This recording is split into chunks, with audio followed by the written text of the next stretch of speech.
God. Fucking Thanos. Ever since the snap, I can't find anybody. I wonder if it works for me. Let's see. Cronine? Yeah, I'm here. Let's get Thanos. It's not even sharp. Yeah, I got a local store. God. I didn't want him. Let me find someone else. Hold on, let's see. Who the hell are you? Batman? Last time I snapped. Spider-Man? Come on. Let me see who you are.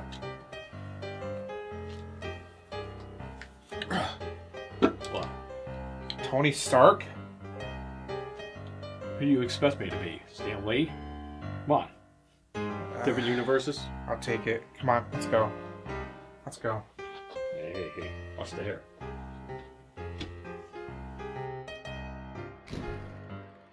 Hey guys, Big 589 here with Bazinga. and Spider-Man. Howdy.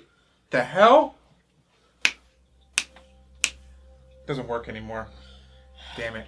Alright, so today on Movie Madness, this episode, we decided to go catch a movie that's been building up for quite some time. Ever since the first movie by Marvel Cinematic Universe with Iron Man and all those other ones that came out, Endgame finally came out. It all takes place after Infinity War. So this first half of the video, guys, will have no spoilers whatsoever. This will just be a brief description of the movie itself, of what the movie is about, which if you haven't seen Infinity War, you're living under a freaking rock. You should know what this movie is about, but we're going to explain it to you one more time because you guys decided to, get out from underneath your rock and wonder what the hell this movie is about. So the movie approximately takes place at least like 23 days after the snap. Alright, so after the snap, when they knocked off about half of the universe and some of the superheroes, including this one, everyone is all in disarray and know what's going on. And it basically leads off with Iron Man and Nebula up in space, flying around after everything's going on, and they're wondering how the hell they're going to get home. They have like 48 hours worth of oxygen left over. All right, and then you got all this from a preview too, so this has not ruined any storyline to this point.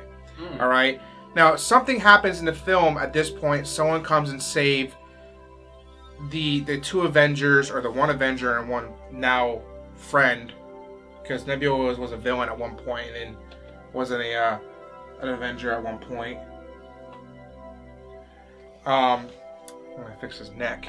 And at that point, basically, it comes down to where they go down on Earth, they go do a thing with Thanos, and then 5 years later. And that's as far as we're going to go for description, because if we go any further, we're going to give spoilers. So basically, they're spending time just figuring out how they're going to fix this. And the thing about it, though, is that this whole film has a very dark undertone. It's like everyone has the feeling of dread, the feeling of lost hope. Like, even when you get to in the film, you see what certain characters are saying, we might have found a way to fix this, and they're like, don't give me hope. Don't give me any hope at all. I don't want it. And it makes sense for the movie, because it is a dark undertone. Now, the movie itself... Not as dark as DC, but pretty dark. Yeah. No, dark as DC, it'll be a little more dreadful and...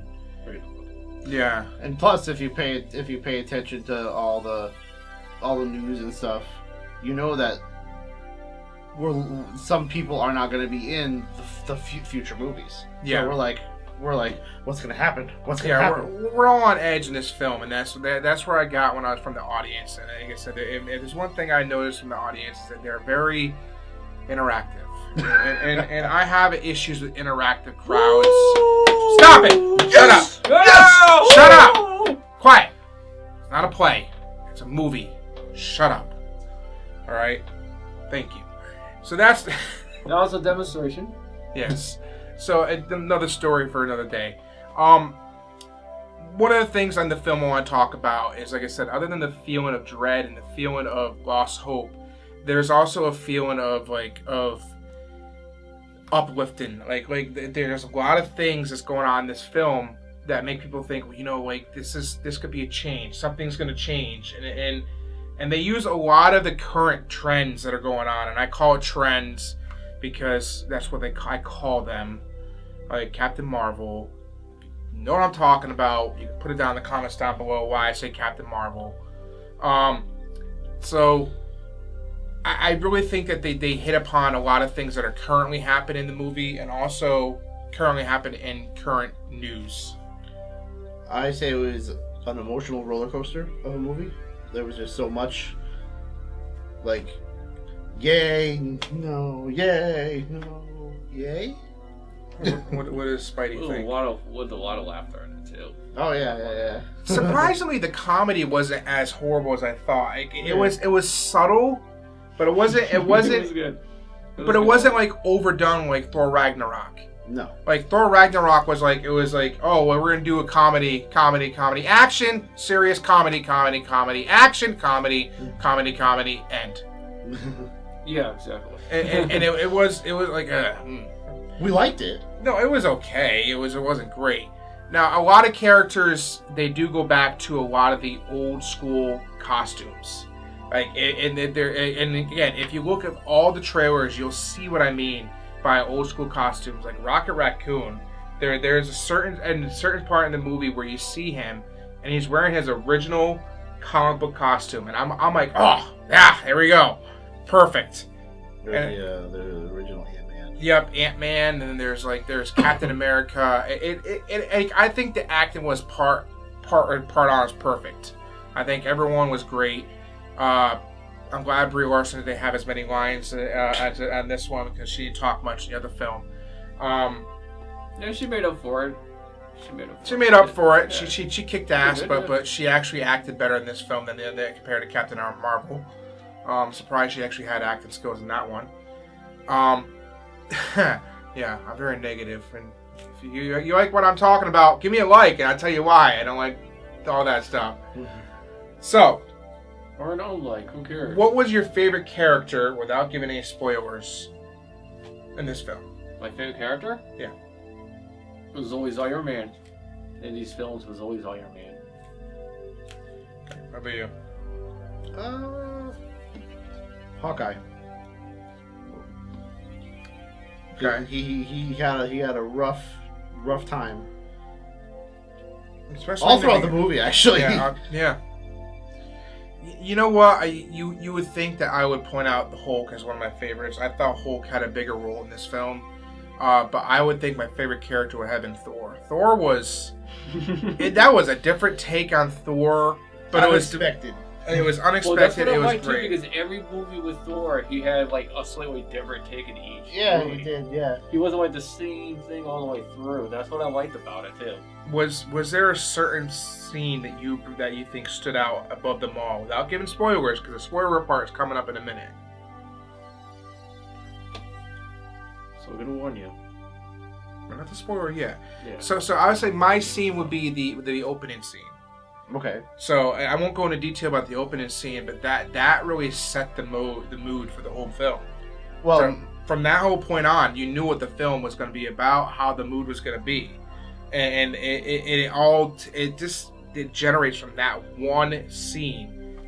mine is connected to the beginning opening scene. Yeah. And it shows you how dark it's got. Mm-hmm. Spidey? What's the question again? What was one of your favorite scenes without giving away too much in this first spoiler? Ooh, I don't know because I'm gonna spoil it. I'm gonna spoil it. I'm trying to think. No. Oh, this is fun. There's no fidget spinners. No, it's gonna spoil it no matter what I say. So Spidey don't have a favorite scene he can talk until you get the spoiler parts, guys. When we get the spoiler parts, we'll give him his answer. Yeah. Stay tuned for the spoiler part. So to give this movie a fair rating, I'm gonna request two things, and it's gonna go off of you here because I already know what you're gonna do. All right, you need to come at this review and this rating not knowing the Marvel franchise and the storyline. Come from both ratings. One being knowing the story, and one not knowing the story. Go. I give it a 4.5. For what? For what? Knowing the story or not knowing the story? Well, I don't quite know the story. So his rating is 1 rating for every 4.5. So, like, I know it a little bit, but not as much as these guys. Okay, so for me, knowing the story, I would say it really gets about a 3 out of 5. And when he says knowing the story, he's talking about the comics. The comic, the graphic novels, everything. Yeah. It's but for not knowing the story, 3 out of 5 into comparison. Yeah, compared to not knowing the story, I would say the film is one of the best films by Marvel, and I think it gets a 5 out of 5 for me. I think that it did the best out of everyone I've seen, because it kind of intertwines everything together and makes it so everything is done beyond this point until Spider-Man Far From Home and leading into 2-year hiatus, which are waiting 2 years to the next cinematic universe they're making. Which we really don't know much about, except for a few movies. Yeah. Well, so knowing the storyline, what would you give it?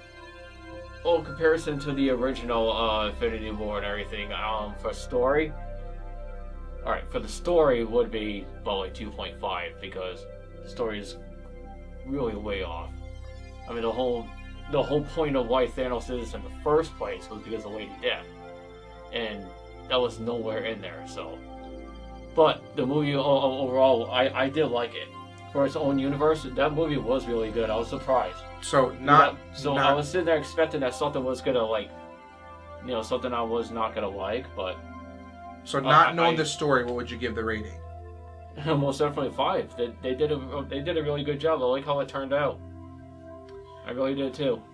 So it's just all the characters were just like right in it. Yeah, Everything. Nobody was standing there looking dumb this time. Some moments were like just, for me at least, they were like very overwhelming. I was like, it's the chemistry. Whoa! It's just the chemistry between each character with each other. It's the end, it's a childhood. It's your childhood. Think about it though, because everyone's childhood, adulthood, teenagehood, whatever you want to call it. Well, since 2002. Every one of us has grown up with these films, and we've grown to love every character. Whether it be Edward Norton's Incredible Hulk or Mark Ruffalo's Incredible Hulk. They're all... Or that other dude. We don't talk about that one. We don't talk about the 2003 Jennifer Connelly. Total... How can I put it? An abomination. So... Was he in that? That was Edward Norton. So anyways, that's our ratings right here, like I said, and I think it's important to know that when you go into this film, you have to go about it 2 ways. Knowing the story, if you know it, you can watch it from that point of view, and you can understand why me and Spider-Man over here, or Johnny Webb, if you know him underneath the mask here, understand why we have such a low rating for that. Because we know the storyline, we know why it should have happened, but it didn't happen like that. But not going into the movie knowing the story, I think it fared well, and the ratings, I think it did good. Now, you guys have... I was sitting there trying to find some loopholes, actually. There might be. But you guys have until this snap, until we give a spoiler review. So when I snap my finger...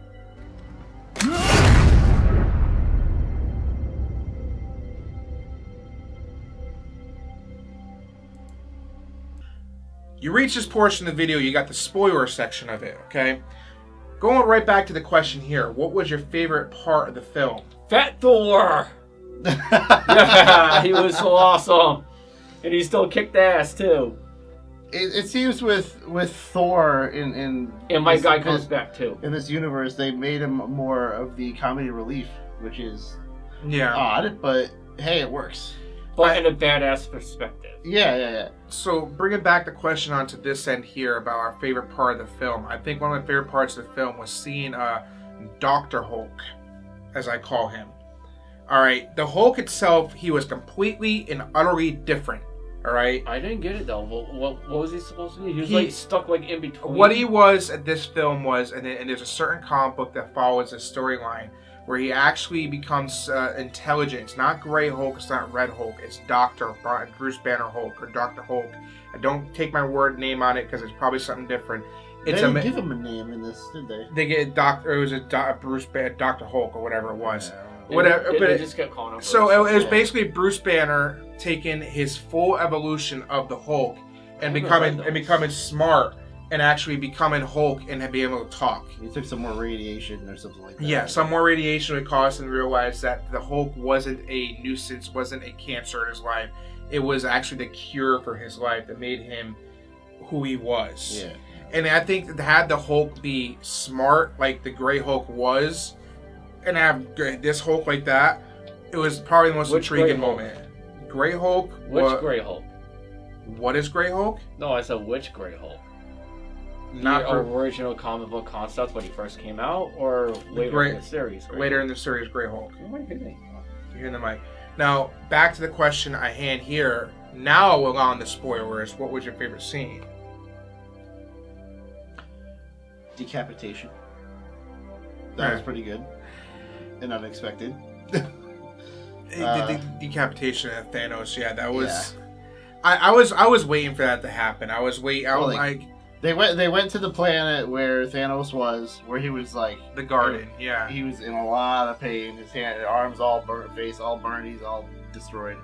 Well, they did him the favor. That's kind of they should have just left him. Ripped his arm off, cut his head off, and he destroyed all the gems. I don't kill. It was a pity kill, I think, at that point. At that point, he's been suffering enough after what he did after the snap, and all of a sudden he did the snap again to basically destroy the gems.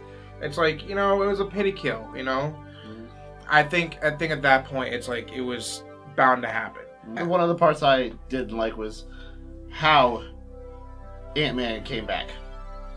Oh, God, that was horrendous. A freaking mouse walked over the little computer board, and there he is. Come on! They could have came up with something. How else is going to get out of there? Come on. The guy that was at the security room could have bumped into it or something. Yeah, or he could have been when you read the Ant-Man comics, a lot of goofy stuff happens like that all the time. That's why it just fit in. So the rat going up on there and doing that made perfect sense. It fit in with the atmosphere of the Ant-Man comics. But this is the MCU, not the Ant-Man comics. So everything's supposed to be wrong. It doesn't. It doesn't really matter, and I think the one thing that does kind of throw me for a loop here is, like I said, there wasn't a dry eye in the theater because everyone was fucking clapping and crying and clapping and yelling and screaming, which aggravated the hell out of me. But towards the end, crunching popcorn in my head. Yeah, towards the end of the film, we do get the final of all things that happened, and we were all bound. We all knew somebody was going to give the ultimate sacrifice. And these two guys next to me, I heard them over here, and I was trying. Shut up! I didn't try, but I heard a guy in the background with like a babbling fucking brook. Like I swear, the babbling brook, and I laughed. Everything. I was like, oh my God! People are bawling over crappy Disney movies and Old Yeller. I never cried in a movie. This is a Disney movie. You take that. Yeah. So if you're not aware of this, there is an ultimate sacrifice made by an Avenger, and we're gonna by two of them, and we're gonna announce right off the back here. So you guys already know there's a spoiler section. Iron Man, he developed two different Infinity Gauntlets. No, stop it. So in the end, what happened was the Hulk had the first Infinity Gauntlet. He snapped the finger, brought everyone back. He had the strength, and then he burned the hell out of his arm. And then towards the end of the film, Iron Man, what happened was he hit something on the arm and got all that, and he snapped his finger again, and then he basically killed off every enemy. The mechanism on the iron gauntlet that he made.